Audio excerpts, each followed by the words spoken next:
देखिए बाबू, हम लोग 4 चैप्टर तक पढ़ लिए।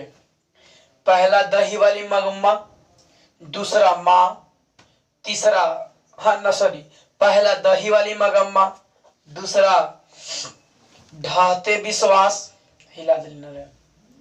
पहला दही वाली मगम्मा, दूसरा ढाहते विश्वास, तीसरा माँ, चौथा नंबर हम लोग पढ़े नगर कहानी, और ये 5वां कहानी हम लोग पढ़े धरती कब तक घूमेगी।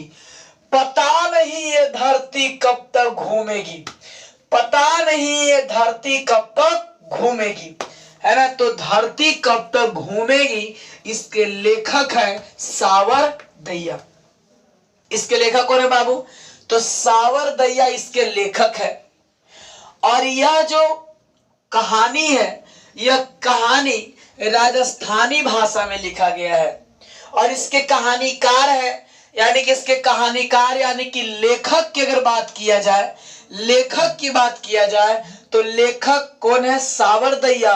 और ये कौन सी भाषा में लिखे हैं? तो राजस्थानी भाषा में। कौन से भाषा है बउआ? राजस्थानी भाषा में। पूछता है कभी कभी कि ये कौन सी विद्या है, ये कौन सी विद्या है? तो विद्या पूछेगा तो कौन सी विद्या है? कहानी है। अगला, इस कहानी का हिंदी अनुवादक, अनुवादक के मतलब होता है ट्रांसलेटर। अनुवादक के मतलब बाबू देखिए, कुछ लोग ऐसे होते हैं कि बोलते हैं कि बस 5 मिनट में पढ़े क्रिया, धरती कब तक घूमेगी 5 मिनट पढ़े, पूरा वर्णिका खत्म करें मात्र 2 मिनट में। तो ये अगर ऐसा अगर कोई बनाता है तो फेक। 5 मिनट इतना लंबा 20 मिनट का कहानी थी, 20 पेज 10 पेज का कहानी कोई अगर 10 मिनट के अंदर खत्म करता है तो आप उसको खुश ना हो, वो समझे कि कहीं ना कहीं शॉर्ट किया है। और सही से आप पढ़ते हैं तो वीडियो को लॉन्ग हो जाने की वजह से इसको 2 वीडियो 3 वीडियो करके आपके लिए अपलोड करते हैं, ताकि आपको बोरिंग फील ना हो देखने में और आपको अनस ना लगे, है ना। एक वीडियो देखिए आप, उसमें लेखक परिचय पढ़ लिए, 5 नंबर क्लियर हो गया। उसके बाद में फिर हम लोग पढ़ेंगे फिर लेक्चर सुन लेंगे। लेक्चर सुनने के बाद अगर एक भी ऑब्जेक्टिव या सब्जेक्टिव छूट जाता है तो फिर पढ़ाना छोड़ देंगे, फिर क्या फायदा पढ़ाने से, है ना। तो आइए, इस कहानी का हिंदी अनुवादक कौन किए?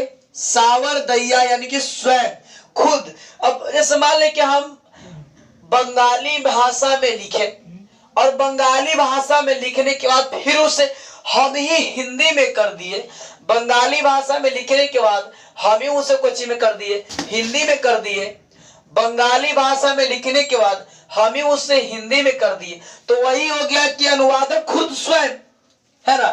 तो इस कहानी का हिंदी अनुवादक कौन है? सावर दैया स्वयं। और सुनिएगा इसके प्रमुख पात्र कौन है? तो सीता है प्रमुख पात्र। इसमें सीता आएगी प्रमुख पात्र में, आएगा कैलाश, है ना।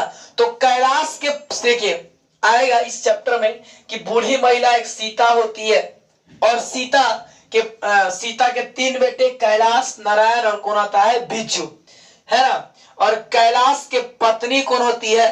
राधा। कैलाश के पत्नी राधा, नारायण के पत्नी भवरी, और बिज्जू के पत्नी पुष्पा। झुकेगा नहीं साला, ऐसा नहीं, वो नहीं, अब आएगी तो ऐसे झुकेगा नहीं, ऐसे पुष्पा का डायलॉग मारेगी, पुष्पा वो नहीं, पुष्पा के झुकेगा नहीं, ऐसा नहीं। पुष्पा वो पुष्पा है कि जिसका नाम है पुष्पा, बिज्जू की पत्नी का। और इसका एक कहानी पूछता है बाबू कैसा कहानी है ये? तो सामाजिक कहानी है। ये कहानी नारियों के ऊपर लिखा गया है। और आज हमारे घर में 2-3 बहू है तो सास के ऊपर क्या मतलब इफेक्ट पड़ता है, बहू कैसी होते जा रही है, इस समाज को हमें बदलना होगा, है ना। तो इसके लिए इस पाठ को लेखक अपने माध्यम से समझाना चाहते हैं, लोगों तक पहुंचाना चाहते हैं। टीचर बताने के माध्यम से इसको भावना है इसमें कि मतलब एकदम किसी प्रकार के आज हमारे समाज में ये है बहू और सास को लेकर के दिक्कत परेशानी, उसे दूर करने का। अगला, तो ये कैसी कहानी है? तो सामाजिक कहानी है। 3 बेटे की माँ है, 3 बेटे की माँ है कौन? सीता। ठीक है। तो अब बाबू हम लोग अगले वीडियो में, हम लोग अगले वीडियो में इसका कहानी सुनने वाले हैं, है ना। और आज के लिए इतना ही, ठीक है। फिर मिलते हैं नेक्स्ट क्लास नेक्स्ट डे।